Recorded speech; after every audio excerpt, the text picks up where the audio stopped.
Commencer. Aujourd'hui, on va faire une thématique super intéressante. Je suis désolée, nos lives seront le samedi à 11 h pour l'instant. Donc, je pense qu'on a eu un petit contretemps aujourd'hui, donc on s'en excuse. Mais je crois qu'on va essayer de caler l'horaire de 11 h le samedi pour nos lives. Donc, voilà. Et vous pouvez également nous suivre sur nos pages Instagram ou YouTube.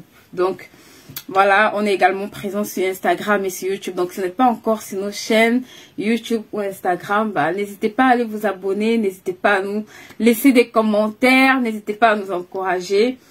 Et à partager aussi pour que le maximum de personnes puissent profiter, right? On veut que le maximum de personnes puissent être bénies par ce qu'on fait ici simplement. Donc, ok. We're gonna start. On va commencer, ok?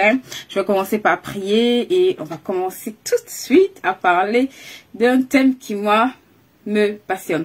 Ok, Seigneur, je vais te dire merci. Merci pour ce temps que tu disposes encore. Nous croyons que tu vas encore nous faire du bien ce matin.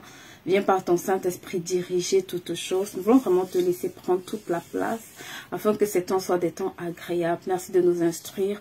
Merci de nous conduire. Merci de nous inspirer. Merci de véritablement nous bénir encore, nous faire du bien en ce lieu ce matin. Je te recommande tout ce temps, je te recommande toutes les femmes ici connectées, tous les hommes aussi ici connectés. Et je prie vraiment que chacun sorte de là avec une portion pour changer de cap financier en 2022. Alright? Amen. Ok, ce matin, on va parler d'un thème qui est un peu... ce sont des pincements, mais en même temps, c'est, voilà, je me dis que c'est aussi également une bonne chose. Pourquoi? Parce que si j'ai perdu ce temps, si j'ai gaspillé, entre guillemets, ces 10 années, je pense que par la grâce de Dieu, vous pouvez gagner en tout cas de cette expérience-là.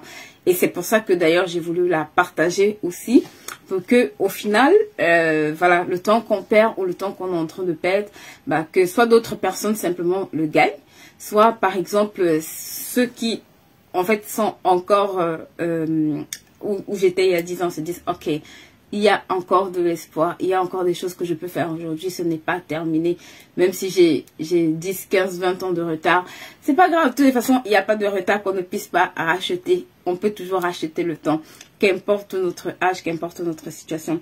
Donc ce que je veux voir avec vous, c'est vraiment les revenus que j'aurais dû générer il y a 10 ans. Pourquoi est-ce que j'ai j'ai mis les revenus que j'aurais dû générer il y a 10 ans, simplement parce que je me suis rendu compte que en fait, il y a des revenus très tôt, déjà même à l'âge de 15, 17 ans, voire, je pouvais mettre en place, right?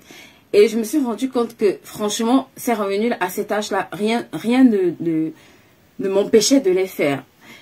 Et, mais simplement parce que je ne comprenais pas l'enjeu de certaines choses, simplement parce que pour moi, c'était pas utile, je les ai banalisés, ok?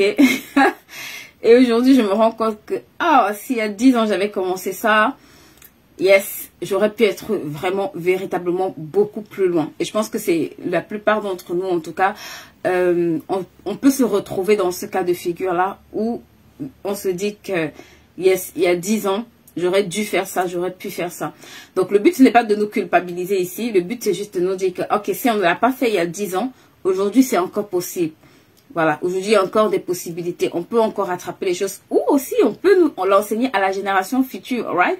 Parce que là où nous, on a perdu du temps, justement, il faut que nos enfants capitalisent. Il faut qu'on comprenne comment est-ce que nos enfants vont gagner ce temps. Il faut qu'on comprenne comment on fait gagner le temps que nous, on a perdu à nos enfants. Hello, Mélanie.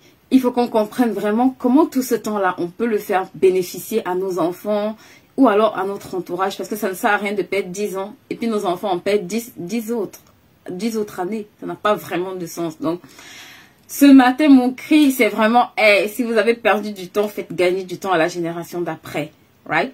Et si, par exemple, vous êtes encore très, très jeune, en tout cas, on soit tous jeunes, simplement commencez à vous dire, ok, c'est l'âge où je dois me bouger. Avant d'entrer vraiment dans ce que j'ai préparé à vous dire, je vais vraiment vous dire que plus en fait on est jeune, plus les profils de risque sont véritablement variés. Et par exemple, plus tôt vous allez commencer à constituer de l'épargne, par exemple, celui qui commence à constituer de l'épargne à ses 25 ans et juste à 35 ans, je vous assure, il y a une énorme différence. Ça semble être juste 10 années, mais l'un a la possibilité, même à la date, par exemple à l'âge de 65 ans, l'un peut déjà être millionnaire quand l'autre est encore très très loin du million, juste parce qu'il a commencé très tôt.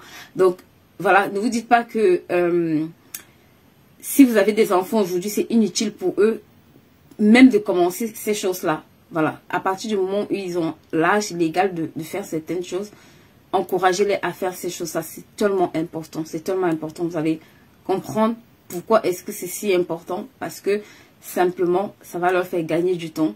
Et ça va vraiment leur permettre aussi de pouvoir être moins dépendants de certaines choses. Et même de tomber dans certaines choses. Parce que le manque d'argent nous fait parfois tomber dans certains travers qu'on ne veut pas. Ou entrer dans certaines situations qu'on ne veut pas.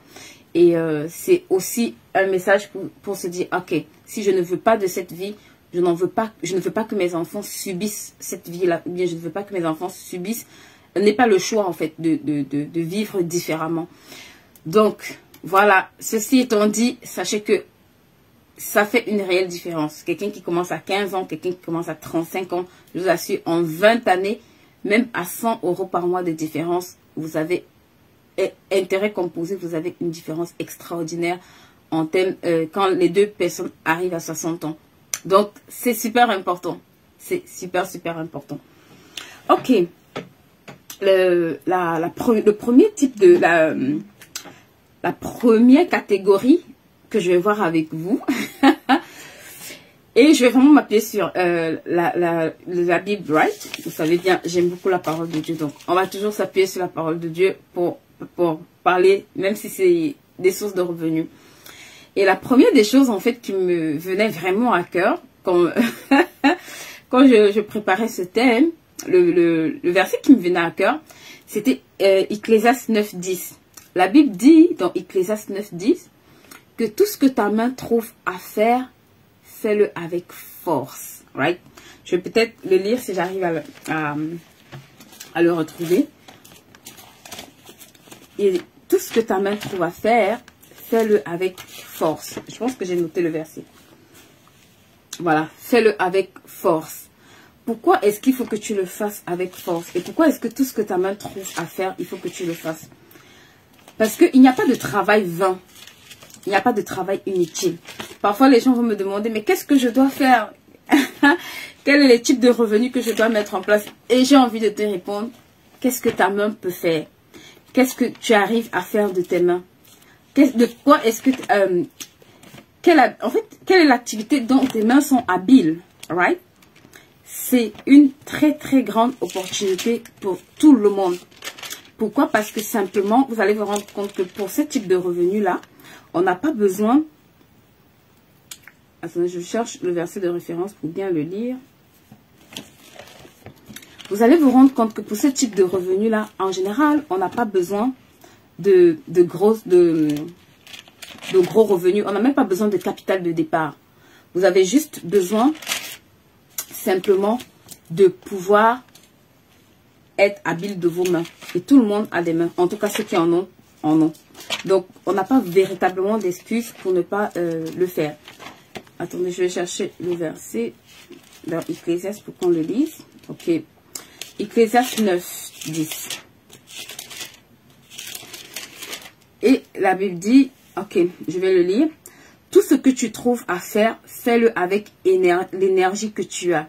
Car il n'y a ni activité, ni réflexion, ni science, ni sagesse dans le séjour des morts vers lequel tu es en route. Donc, on est potentiellement tous des candidats vers le séjour des morts, right? Mais ce qu'il nous dit ici, c'est que tout ce que ta main trouve à faire, fais-le. Et fais-le avec quoi? Fais-le avec énergie. Ça veut dire, ne le fais pas juste parce que c'est un truc banal. Si ta main trouve, par exemple, des tresses à faire, ok? Si ta main trouve peut-être du ménage à faire, le ménage à faire. Si ta main trouve des habits la lessive à faire, qu'importe ce que ta main trouve à faire, la Bible dit fais-le avec énergie. Fais-le avec énergie. Et je me rendais compte que franchement, il y a 10 ans, J'aurais pu faire beaucoup de choses. J'aurais pu faire beaucoup de choses si j'avais juste mis de l'énergie dans ce que je faisais. Ça veut dire si j'avais mis du sérieux, si j'avais mis véritablement une bonne dose de diligence. Je vous assure, au jour d'aujourd'hui, si j'avais commencé il y a 10 ans par exemple à faire cette chaîne, right? Je serais déjà loin. Si j'avais commencé il y a 10 ans à peut-être faire des tutos beauté, je serais déjà loin. Et c'est des choses qui me demandaient vraiment pas grand-chose. Ça demandait juste d'avoir un téléphone à l'époque, ce que j'avais déjà, je pense. Et ça demandait juste de le faire avec énergie. Ça veut dire avec la force, avec la haine que tu as reçue. Donc, qu'est-ce que j'ai noté d'autre? Voilà. Si j'avais commencé, par exemple, à écrire il y a 10 ans, aujourd'hui, je serais loin. Ok? Donc, parfois, c'est des trucs, on va se dire, c'est juste un truc banal. Mais la Bible ici ne dit même pas ce que tu aimes. La Bible ne dit pas ce dans quoi tu es bon. Non, parce que parfois on cherche ce dans quoi on est bon. Parfois on cherche ce dans quoi on excelle. Parfois on cherche ce dans quoi on est doué. En fait, on va se dire non, ce n'est pas mon talent, je n'aime pas. Ce n'est pas une affaire de sentiment. La Bible te dit tout ce que ta main trouve à faire. Tout ce que ta main trouve à faire. Il ne dit pas tout ce que tu aimes faire. Parfois on va se dire ah non, je n'aime pas ça, je ne me sens pas à l'aise dans ça. Oui, il y a un temps où tu pourras faire ce choix de faire ce que tu aimes. Mais il est en train de te donner une information. Il dit tout ce que ta main trouve à faire. Ça veut dire que quand tu n'as rien à faire, quand tu n'as pas encore trouvé qu'est-ce que tu dois faire, écoute-moi s'il te plaît. Regarde ce que tes mains peuvent faire. Tes mains peuvent balayer, tes mains peuvent nettoyer, tes mains peuvent cuisiner, tes mains peuvent tresser, tes mains peuvent porter des personnes. Tes mains peuvent faire une multitude de choses. Si tu fais la liste des choses que tes mains peuvent faire, tu seras choqué de voir qu'avec tes mains, tu peux faire des ongles. Avec tes mains, tu peux faire des tresses. Avec tes mains, tu peux laver. Avec des mains, tu peux faire une multitude de choses. Donc, ce que je veux que tu fasses, c'est que tu prennes une liste. Et tu te dis, ok, aujourd'hui, je vais noter tout ce que ma main a l'habitude de faire. De façon banale, right? La façon la plus simple. Prends un stylo et dis-toi, qu'est-ce que je fais avec mes mains? La Bible est trop simple. Parfois, on se complique la vie. Tout ce que ta main trouve à faire, fais-le. Donc, ça veut dire que tout ce qui est à portée de main pour toi, qu'est-ce qui est à portée de main? Pour d'autres, ce sera peut-être tout ce que ta main peut faire. Je ne sais pas comment je peux mieux l'expliquer ou simplement l'expliquer, mais tout ce que ta main trouve à faire. Parfois, moi, je vois des gens, ils tournent en rond pendant des années. Et même c'était le cas. Ah non, je n'ai pas de don. Oh, je n'ai pas de talent. Oh, je ne sais pas c'est comme on appelle. Oh, blablabla. Eh, si même pendant que tu es en train de chercher ça, à chercher à savoir quel est ton appel, tu apprends à écrire. Tu apprends à coiffer. Tu apprends à te maquiller. Tu apprends à faire du montage vidéo. Tu apprends je ne sais pas. Toutes ces choses-là t'aideront demain. Right? Toutes ces choses-là t'aideront demain. Aujourd'hui, j'ai besoin d'Internet, même si j'ai peut-être, je peux dire, trouvé quelque chose à faire qui peut-être me passionne, mais j'ai quand même besoin de savoir utiliser une caméra. Donc, ces compétences-là, j'aurais pu les apprendre depuis. J'aurais pas forcément eu besoin d'attendre, de me lancer sur Internet avant de commencer à apprendre. Donc, tout ce que ta main peut faire, vraiment, il faut que tu le fasses. Et la Bible dit, fais-le avec énergie. Ne le fais pas parce que tu aimes le faire. Non. À partir du moment où tu as résolu de le faire, fais-le avec énergie. Parce que, je crois dans le Proverbe, la Bible dit tout travail diligent, même à l'abondance. Ça veut dire que quand tu vas mettre de l'énergie dans de la diligence dedans, ça va finir par te créer une opportunité de revenu. Même si ce n'est pas le domaine dans lequel tu excelles, de toutes les façons, on n'est payé pas toujours pour les domaines dans lesquels on excelle. Voilà, parfois, on est des employés juste moyens. Mais notre patron a quand même besoin du travail qu'on peut faire et il va nous payer pour ça. Donc, tout ce que ta main trouve à faire, ça c'est vraiment... Il y a 10 ans là, j'aurais dû regarder tout ce que ma main peut faire. Qu'est-ce que ma main peut faire? Je faisais déjà des tresses, je faisais déjà du maquillage, je faisais déjà des soins de beauté, je faisais déjà plein de choses que je ne faisais rien avec. Rien du tout, rien du tout. Et aujourd'hui, j'en ai cruellement besoin. Et je me dis, oh, si il y avait 10 ans, j'avais commencé ça. S'il y avait 10 ans, je m'étais lancée dedans. S'il y avait 10 ans, j'avais pris le pari d'être sérieuse avec ça. Aujourd'hui, je serais très loin. Donc, la première catégorie des choses que j'ai envie de vous dire, c'est de façon simple. Note tout ce que ta main peut faire. Note tout ce que ta main peut faire et commence par le faire. Commence par le proposer. Parfois, on se torture l'esprit. Commence par proposer. Si tu sais cuisiner, commence par proposer aux gens de leur faire à manger. Même si tu es dans une cité universitaire, commence à proposer à tes comment on dit ça, tes camarades de la nourriture. Il y en a qui rentrent, ils commandent sur Uber Eats. Il y en a qui commandent sur Just Eat. Pourquoi? Parce qu'ils ont un besoin. Mais comme tu es là et tu ne veux pas les solutionner, bah, ils vont chez ceux qui vont les solutionner. Ne te dis pas, oh non, j'ai honte, qu'est-ce que ils vont se moquer de moi. Laisse ça de côté et dis-toi que je fais tout ce que ma main me permet de faire.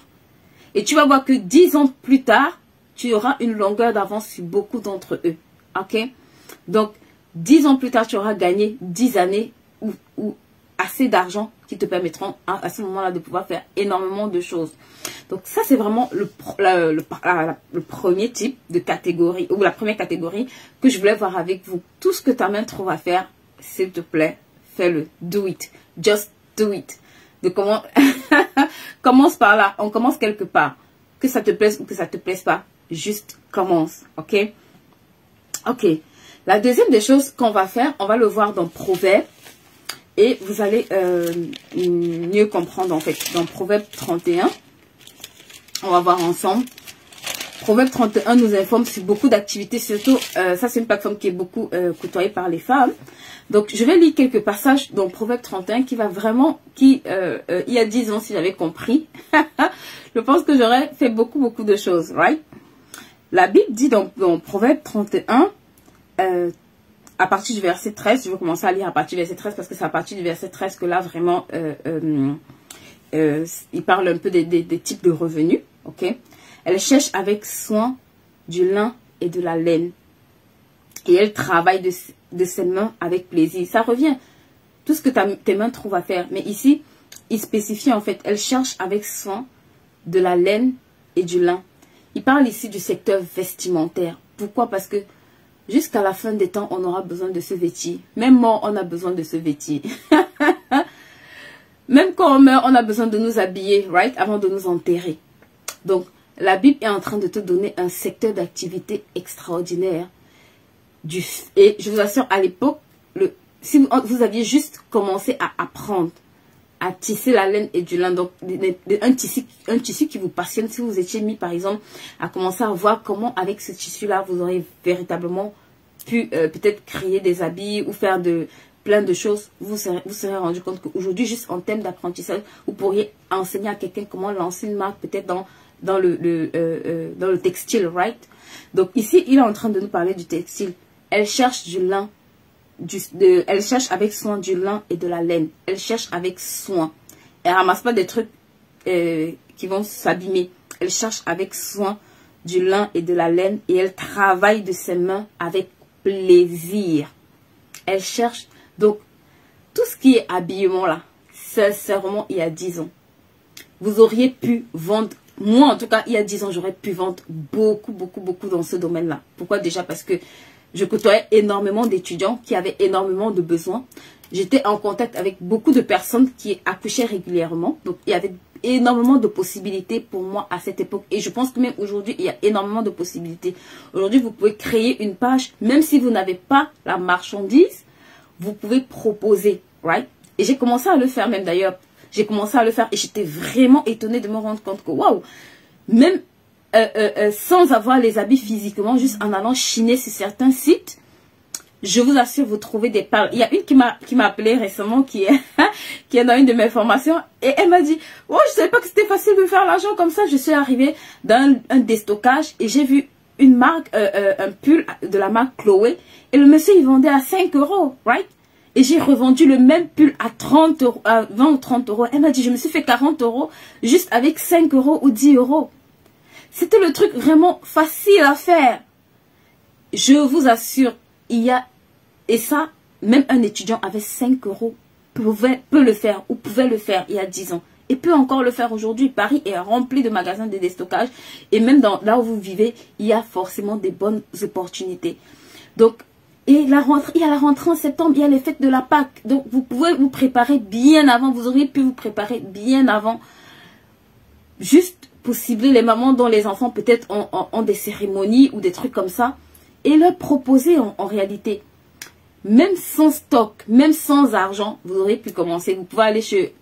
Moi, j'ai vu l'histoire d'un grand... un homme célèbre américain qui faisait dans les chaussures. Et son histoire, il racontait en fait qu'il avait commencé comment il descendait au bas de la rue, dans le bas de la rue chez lui. Et il y avait quelqu'un, un magasin qui étalait des chaussures. Et tout ce qu'il faisait, c'est qu'il prenait son téléphone, il allait prendre en photo et il venait les mettre sur une plateforme. Et quand les gens achetaient, il descendait en bas de son immeuble, achetait la même chaussure beaucoup plus chère et il leur envoyait par la poste. Et à un moment donné, ça a tellement bien marché que le monsieur s'est retrouvé en train d'ouvrir sa propre marque de chaussures, en train de créer sa propre marque de chaussures. Mais il avait déjà fait des milliers et des milliers et des milliers de dollars juste parce qu'il y avait une boutique en bas de chez lui. Et je vous assure, parfois, si vous regardez autour de vous, il y a des opportunités juste en bas de chez vous. Il y a des opportunités juste en bas de là où vous restez. Peut-être ce ne sera pas des chaussures, peut-être ce sera autre chose, mais c'est possible. Et j'étais vraiment choquée de me dire, waouh, juste avec une idée qui semblait être banale, le monsieur, en restant chez lui, il n'avait rien du tout à faire. Il sortait se balader, il a pris son téléphone, il a commencé à prendre des photos. Et il s'est dit, je vais mettre ça sur une plateforme. Simplement, sans se prendre la tête. Il a mis sur une plateforme et les gens ont commencé à acheter beaucoup plus cher. Il a commencé à avoir des commandes. Donc, franchement, par contre, pour ce cas, je vais vous donner vraiment des tips, d'accord? Parce que moi, j'ai quand même vendu sur des sites de revente. Et il faut quand même faire attention à un certain nombre de choses quand on vend sur les sites de revente, d'accord? Il faut se rassurer que la marchandise est disponible. Donc, ça veut dire quand vous allez, rassurez-vous au moins que voilà, ce que vous postez, vous ne serez pas en rupture de stock régulièrement. Allez regarder là où vous avez plus différentes pointures pour que ça vous élargisse les opportunités. Ne vous focalisez pas juste sur un type. Parce que parfois, ce qui nous plaît, vous voyez, ça nous plaît. Ce n'est pas ce qui va plaire à tout le monde. Ne vous mettez pas de restrictions. Peut-être ayez une cible. Mais dans cette cible à regarder, est-ce qu'il n'y a pas plusieurs pointures? Et allez me regarder aussi en ligne. Est-ce que cette marque-là existe en ligne? Est-ce qu'ils proposent d'autres variétés? Par exemple, que la boutique en bas de chez moi ne propose pas, que je peux proposer. Donc, vous pouvez vraiment élargir les possibilités que vous avez. Right? Et comme je disais, l'une de ces activités, Proverbe me le dit, c'est l'habillement en fait. C'est le lin, le soie et le lin. Et qu'est-ce que je raconte? Le lin et la laine. Travailler de ses mains. Donc, vous avez des gens qui savent tricoter. Moi, je vois beaucoup de gens qui font du tricotage, mais qui ne vendent pas, qui ne valorisent pas ce qu'ils font. Des gens qui savent faire coudre des nappes, des napperons, de la literie, ils ne valorisent pas du tout. Des gens qui savent même coudre des habits, right? Qui ne valorisent pas du tout. Pour eux, c'est juste, genre, ça va, c'est une activité, je le fais pour mes enfants. Non. Je voyais une dame comme ça, elle avait commencé à apprendre à coudre et au final elle a fini parce qu'elle avait un besoin de ses enfants.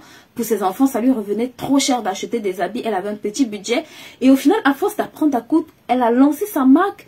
Je vous assure, je regardais ça, c'était sur la 2 ou la 1. Elle a fini par lancer sa marque de vêtements et elle disait qu'elle arrive avec 80 € par an à faire les habits, je crois, de toute sa famille parce qu'elle achète juste le tissu et elle s'assoit pour coudre. Vous imaginez dans notre budget habits, combien est-ce qu'on peut investir? Combien est-ce que j'aurais pu économiser si j'avais juste dit, ok, je peux apprendre à coudre, j'ai du temps, je suis étudiante, je n'ai rien à faire. Ou bien j'ai des week-ends, au lieu de gaspiller mon temps le week-end à faire peut-être d'autres choses, j'aurais pu me dire, ok, je me mets 1 heure pour apprendre à coudre. Au bout de 5 ans, je crois que je serai une excellente couturière. Et tous les habits qu'aujourd'hui j'achète, j'aurais pu m'asseoir et les faire. Et c'est ce que la dame, elle a fait. Elle s'est dit, j'ai 3 enfants. J'ai pas un grand budget et elle disait que ça lui coûte, je crois, entre 80 et 120 € maximum à l'année. Elle a juste à commander les tissus et elle s'assoit, elle les découpe, elle les coud le week-end. Elle travaille donc le week-end, elle aménage du temps, je crois, de 9 h à midi et elle arrive à faire la garde-robe de tous ses enfants au point où elle s'est dit qu'elle va lancer une marque d'habits enfants. Donc, c'est tellement important tout ce qu'on peut banaliser que je me dis, waouh, s'il y a 10 ans, je mettais un peu de sérieux pour apprendre à coudre. Et Dieu sait que j'aimais beaucoup la couture. Franchement, je pense qu'aujourd'hui, j'aurais pu faire de magnifiques vêtements. Au moins pour moi-même, même si ce n'était pas pour vendre, mais au moins pour moi-même. Et le post-vêtements, on sait que tout ce qui est habillement, ça nous coûte extrêmement cher. Surtout quand on a une famille, ça coûte extrêmement cher. Donc, c'est des connaissances que vous ne devez pas jeter à la poubelle. Toutes celles qui savent coudre, s'il vous plaît. Même si vous ne voulez pas coudre pour des personnes, faites-le au moins pour vous-même.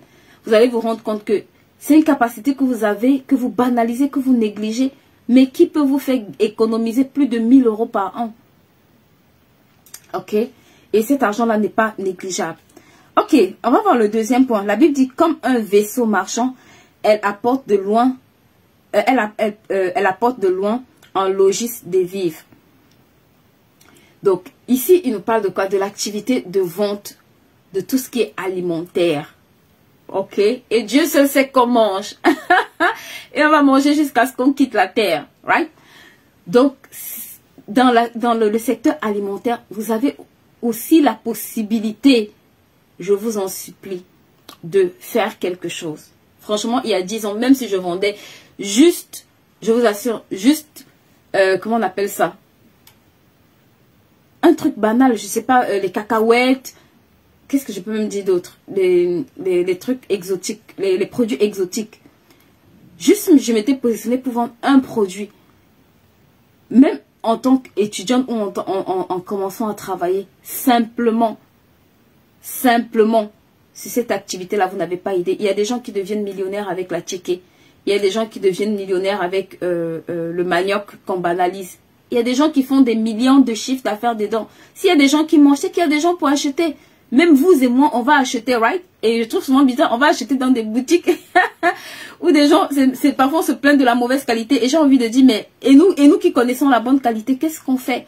Moi, je suis toujours choquée quand j'entre dans une boutique exotique ici. Et la personne qui me vend la banane plantain, je me dis, mais en fait, cette personne, il n'y a même pas de banane plantain d'où elle vient. Comment elle fait pour savoir que c'est un besoin? Mais vous et moi, vous êtes d'accord qu'on en mange régulièrement. Même les chips de banane plantain, on achète. En fait, on peut le faire à la maison, mais on l'achète. Donc, on n'a pas de raison valable de se dire que, ok, ces activités-là, c'est réservé à une catégorie de personnes. C'est juste les limitations qu'on va se mettre. Si on pense que c'est réservé à une catégorie de personnes, bah, nous-mêmes, on va aller acheter chez d'autres personnes. Donc, il y a 10 ans, si vous étiez positionné et que vous le fassiez avec énergie, vous vous serez rendu compte qu'à un moment donné, peut-être au début, les gens ne vont pas venir spontanément chez vous.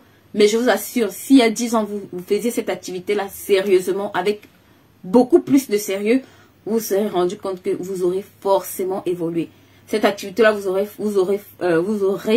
forcément rapporté une quantité d'argent non négligeable. Surtout, je vous assure, surtout quand vous n'avez pas encore de charges. Surtout quand vous n'avez pas encore de charges importantes, de tout ce qui est loyer, famille, belle famille, enfants. C'est le moment idéal, right?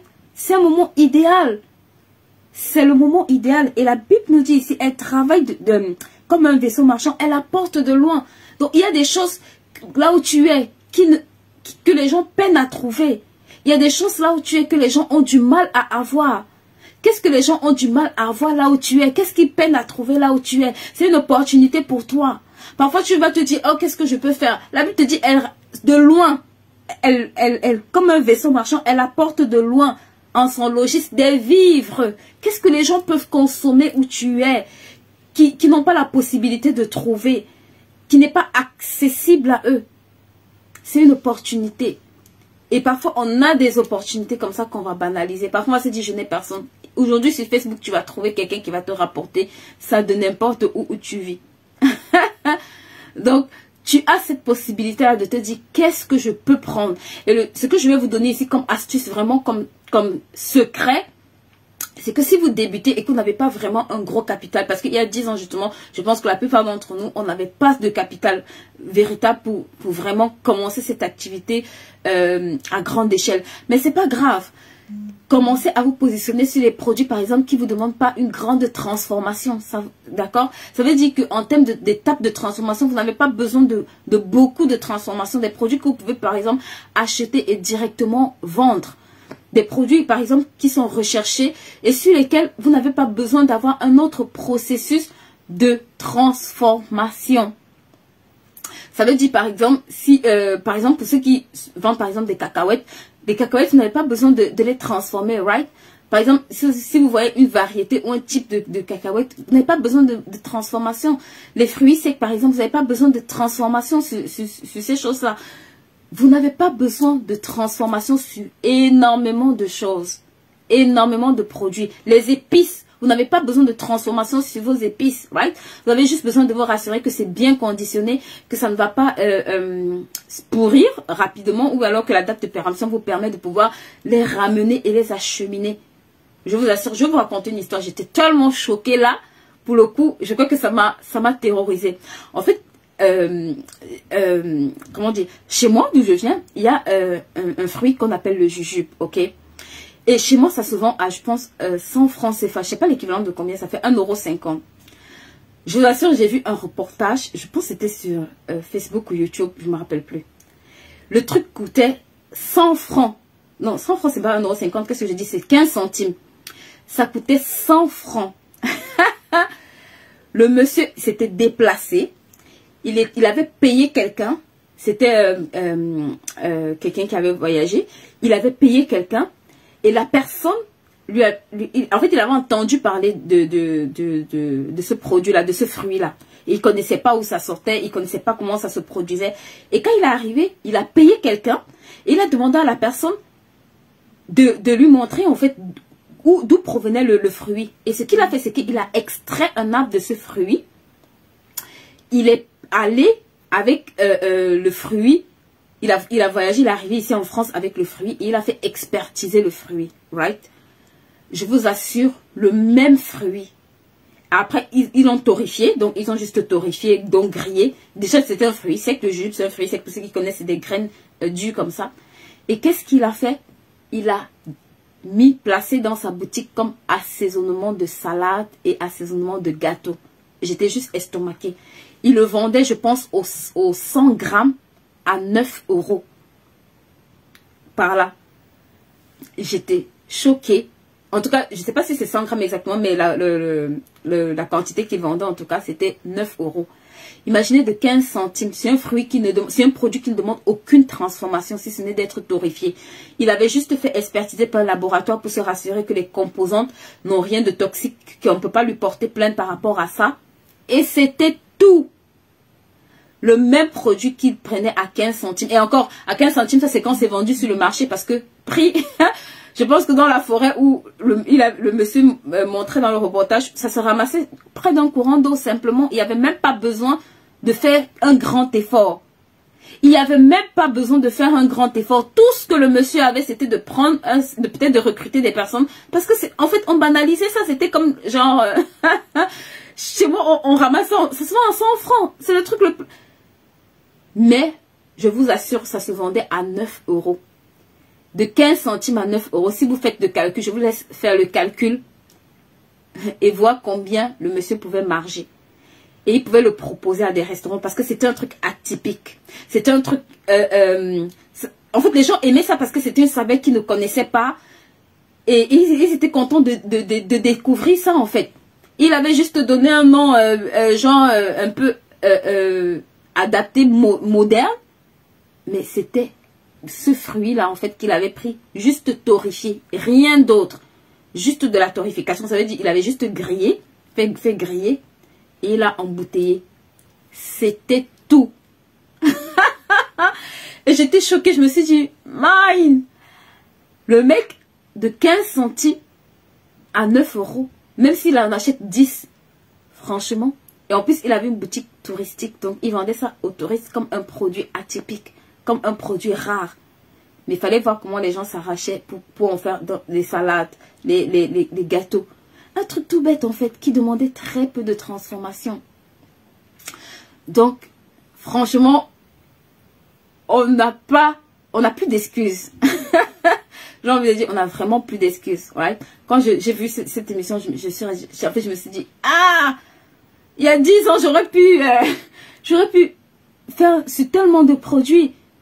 Tellement de produits. Donc là, j'ai juste pris un produit, mais vous avez vraiment beaucoup de produits sur lesquels ça ne vous demande pas de grandes transformations. Commencez par là, si vous avez un petit capital, right? Commencez par ce type de produits-là qui ne vous demandent pas une grosse transformation, qui sont accessibles. Le jujube, ça pèse rien du tout. vraiment, je crois que même si tu voyages avec un sac à dos, tu peux en ramener des kilos, des kilos et des kilos. C'est le truc qui pèse rien du tout et ça coûte hyper cher. C'est pareil, aujourd'hui quand je vois le poivre coûte hyper cher ici. Le poivre qui vient de Penja, pour ceux qui connaissent le poivre de Penja. Mais c'est le truc où il y a 10 ans, ça coûtait rien du tout. Ou beaucoup moins cher qu'aujourd'hui. Mais le même poivre, c'est juste un truc de dingue, quoi. Donc, vous avez ce type de produit-là, vraiment, sur lequel vous pouvez vous positionner. Ça ne vous demande pas de transformation. C'est difficilement périssable. Ça ne périme pas rapidement. Ça se conserve très longtemps. Et franchement, je ne vais pas encore vous faire la liste. Mais je ne vous ferai pas la liste ici. Mais sachez que ce type de produit, c'est des produits vraiment extraordinaires pour vous, right? Vous avez intérêt à réfléchir, en tout cas, à pouvoir faire ce genre de choses. Ok. Je vais continuer. Au verset 16, Proverbe 31, verset 16, là, la Bible dit, elle pense à un champ et elle achète. Oh my God. Qui ici sait que s'il y a 10 ans, il avait acheté une petite parcelle de terre, il y a 10 ans, aujourd'hui, ça vaut au moins 10, 15 fois plus. Ça vaut 10, 15 fois plus. Ne vous dites jamais, c'est trop peu. Mais je disais à quelqu'un récemment, je lui disais, tu sais, elle me disait, oui, je vais acheter, mais tu sais, les prix ont hyper flambé dans la ville où je suis. Et je lui ai dit, tu sais, aujourd'hui, les gens veulent acheter 1000 mètres carrés. Mais toi, si tu peux commencer à 100 mètres carrés.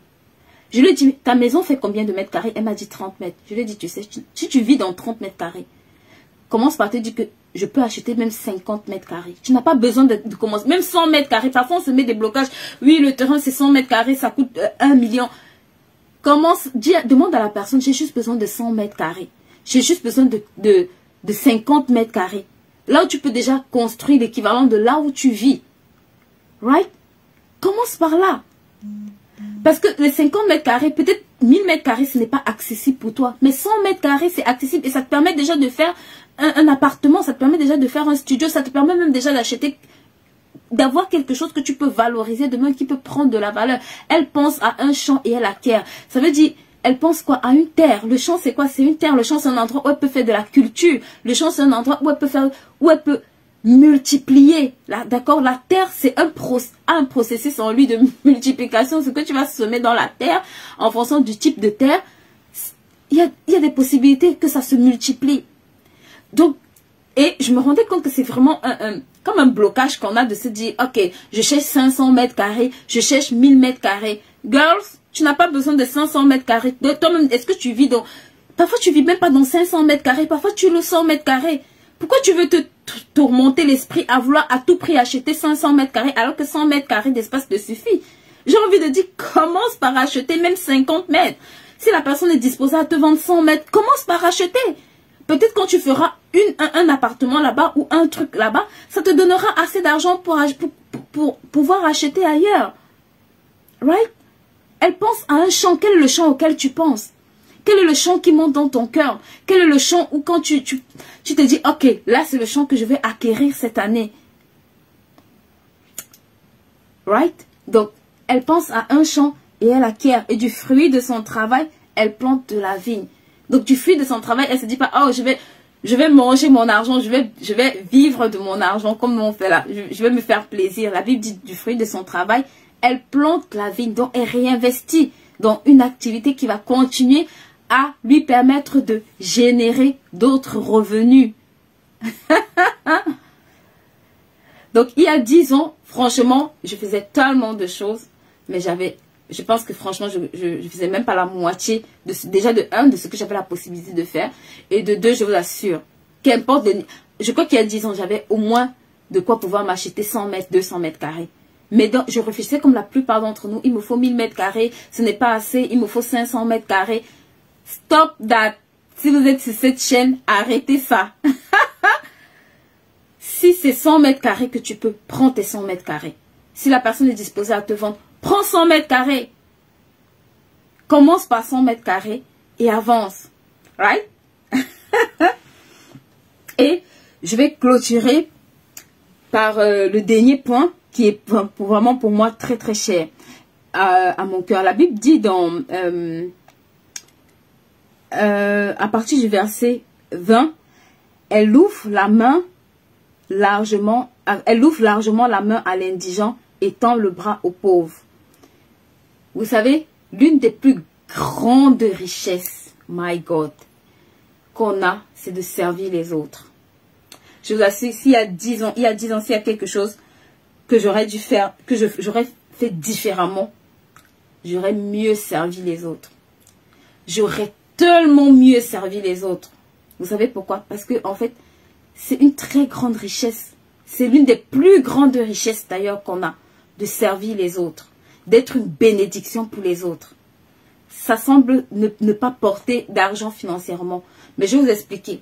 Parce que les revenus qu'on génère parfois, c'est pas toujours des revenus argent, right? Souvent, on est focalisé sur... Je veux des revenus, je veux ce qui me rapporte des sources de revenus.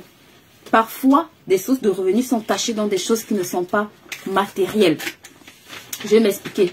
Ça veut dire que parfois, quand vous allez servir quelqu'un, parfois vous allez vous dire que ça ne vous rapporte rien. Mais je vais vous lire un passage dans Hébreux 6, 10.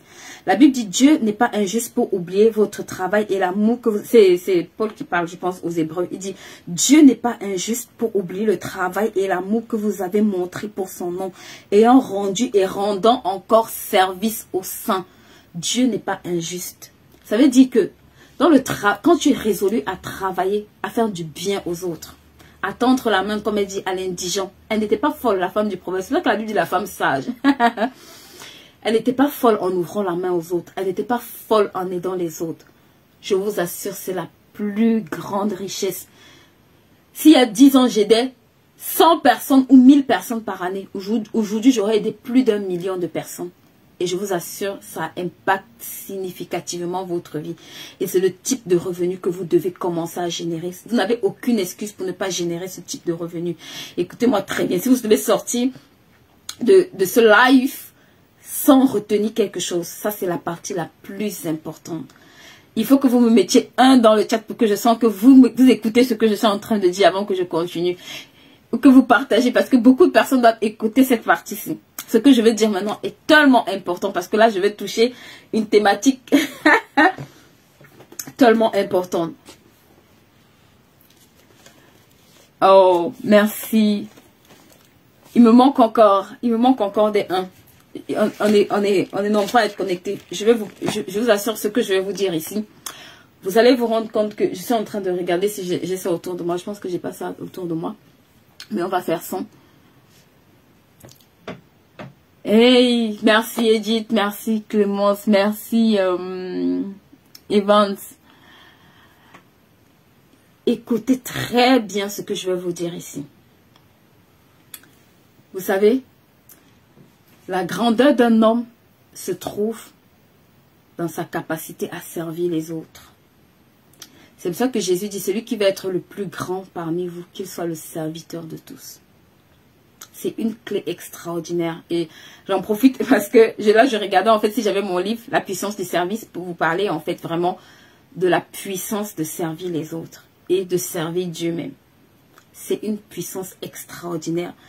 C'est le type de revenu peut-être non visible immédiatement, mais c'est le type de revenu qui parle pour vous, pour vos générations futures et pour votre postérité, comme j'aime souvent dire, right? Pourquoi? Parce que quand vous servez les autres ou quand vous servez le Seigneur, la Bible dit: Dieu n'est pas injuste. Dieu est juste. Dieu n'est pas injuste. Ça veut dire que c'est un investissement rentable. Il n'y a pas de perte là-dedans.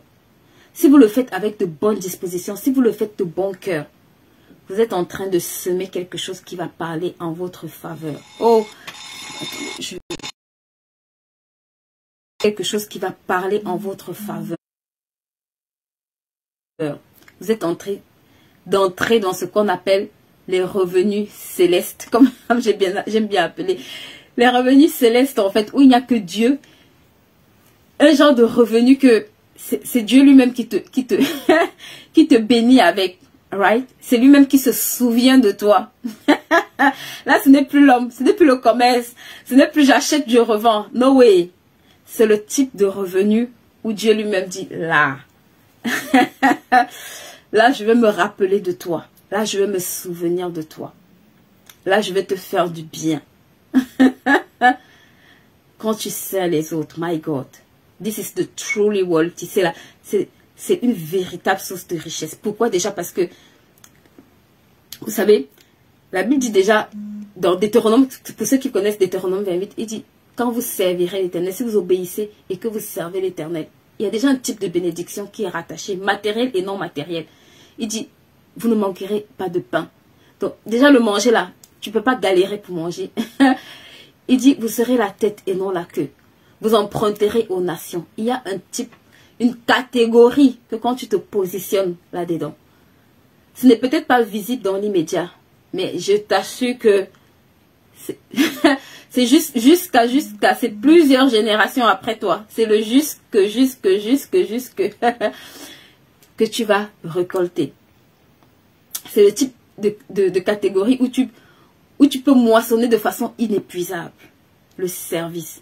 Le service va te connecter à de bonnes personnes. Le service va t'ouvrir des opportunités. Le service va te mettre au-dessus même des gens. Parce que la Bible dit, celui qui est le plus petit, quand tu sers, tu es en train de servir les autres. En apparence, pour les autres, tu es serviteur. Mais tu es candidat pour l'élévation. Tu es candidat pour les postes élevés. Tu es candidat pour le niveau élevé. C'est le type de bénédiction que vous devez avoir. C'est le type de travail que moi, personnellement, j'aurais dû commencer à mieux faire il y a 10 ans. Si vraiment il y a quelque chose où je me dis que là, j'aurais dû vraiment, véritablement, il y a 10 ans, commencer. Je pense que c'est cette catégorie-là. Pourquoi? Parce que ça a le double avantage, en fait, que ça vous transforme vous-même. Ça vous apprend l'humilité. Ça travaille votre caractère. Là où les gens, où sont mes dons, où sont mes talents? Quand tu sers, tu découvres ces choses-là. My God. Quand tu sers, ça te fait gagner du temps. Quand tu sers, ça t'ouvre les portes de l'impossible. Le service brise le joug de l'impossibilité. Va demander à Joseph, il va te dire. Va demander à Abraham, il va te dire. Va demander à Rebecca, va demander à Ruth. Elles vont te dire. Le service brise. Là où l'argent ne peut pas te donner accès. Il y a un type de revenu, de bénédiction auquel l'argent ne peut pas te donner accès, right? C'est ce type-là. Oh my God. Ce type-là, le service te qualifie pour ça. C'est pour ça que quand tu t'engages à servir avec énergie, quand tu t'engages, s'il te plaît, sers avec énergie, sers avec diligence. Autant que ça dépend de toi, sers avec fidélité. Sois loyal où tu sers. Sois fidèle où tu sers. Ce n'est pas facile. Parfois, ça nous arrive de ne plus vouloir servir. Mais garde le regard fixé. C'est celui qui est capable, en fait, de transformer ce service-là. C'est une porte d'accès. Dans mon livre, La puissance de service, je dis que c'est la voie royale pour l'élévation. Right? Parce que Jésus lui-même est venu comme serviteur. La Bible dit de Dieu qu'il était. Il s'est dépouillé. Il n'a pas regardé à sa condition de Dieu. Il a dit non, je viens servir. Je viens donner. Je viens offrir. Je viens me sacrifier. Je viens parce qu'il y a quelqu'un qui a besoin de sortir de son état. Donc quand tu te positionnes comme un serviteur, et parfois le service, on pense que c'est juste aller servir des personnes. Non. Parfois le fait que tu aies une plateforme et que tu partages ce que tu sais faire, comme là je suis en train de faire avec vous, je suis en train de vous servir. Right? Je suis en train de vous servir dans le domaine par exemple où le Seigneur m'a fait grâce. Mais vous, chacun d'entre vous, si tu cuisines, si c'est la cuisine, j'ai envie de dire, cuisine pour servir Dieu. Right? Positionne-toi. Là où tu sens que peut-être le Seigneur t'appelle, positionne-toi. Et décide que là, je vais faire quelque chose d'extraordinaire pour mon Dieu. Je veux le faire pour toi. Je veux le faire de la plus belle des manières. Et je veux le faire aussi pour mon prochain. Vous allez voir que vous serez quelqu'un qui est rempli d'amour, qui prend plaisir à aider les autres, qui prend plaisir à voir les autres, waouh, devenir des gens extraordinaires. À cause de cette clé-là. Et la conséquence, vous allez le lire dans Deutéronome 28, la conséquence c'est que c'est une porte générationnelle de bénédiction. Et ce n'est pas que les bénédictions financières. Donc, c'est le type de revenu que vous avez intérêt. La Bible dit que Dieu n'est pas injuste pour oublier. Donc, quand tu te positionnes là-bas, il garantit que si tu le fais et tu le fais bien, même si ce n'est pas sur toi, les enfants de tes enfants, Dieu n'est pas injuste. Même dans l'éternité, Dieu n'est pas injuste. Donc, c'est le type, vous ne devez jamais, je vous en supplie, si en tout cas vous devez rester avec quelque chose de ce live, Gardez ça, je vous en supplie, c'est tellement important. Donc voilà, c'était ce avec quoi je voulais clôturer. Mais avant de clôturer, je vais juste vous dire qu'on est en train de préparer une méga surprise pour vous. Pour celles qui sont dans mes groupes privés, je vous en parlerai. Mais voilà, je veux déjà vous dire que le week-end du 23 et du 24, on prépare vraiment un webinaire. Franchement, ça c'est... J'ai pas envie de dire du tonnerre, mais moi-même, franchement, quand je pense à ce webinaire, je me dis juste, waouh. Je me dis juste, j'ai hâte d'y être parce que ce que moi-même, je dois mettre en pratique par rapport à ça, je me dis que ça va tellement me faire du bien. Donc, je vous dirai pas plus parce que justement, on va commencer là, comme c'est ça, à partir du week-end, donc, ou de lundi. Mais vraiment, les places sont limitées. Pour ceux qui, en tout cas, qui veulent assister, les places sont limitées. Malheureusement, je ne peux pas prendre tout le monde. Mais... je vous assure, si vous voulez... Bon, je pense que je peux même parler, right? Si vous avez peur, on est tous remplis de peur. On a tous des types de peur. Mais ces types de peur-là doivent nous permettre d'aller à un niveau supérieur et non nous tétaniser et non nous paralyser. Donc, on va voir comment triompher de la peur du manque d'argent. On va en parler. On va voir les clés. Comment dire manque de l'argent? Tu ne vas plus nous terroriser, en fait. C'est terminé. On a tous des peurs en fait. Et moi-même, l'une des choses, je pense, qui m'a vraiment permis de comprendre certaines choses, c'est que j'avais peur en fait de manquer, right? J'avais peur comme tout le monde, mais je ne comprenais pas. C'est juste parce que je ne comprenais pas certaines choses. C'est juste parce que je n'avais pas compris en fait certaines choses que je me disais, oh oui, oh si demain je n'ai pas, comment je vais faire? Et si demain je ne suis pas là, comment je vais faire? Et si demain... Et c'est des peurs qu'on nourrit en fait. Et on va voir l'origine de ces peurs-là.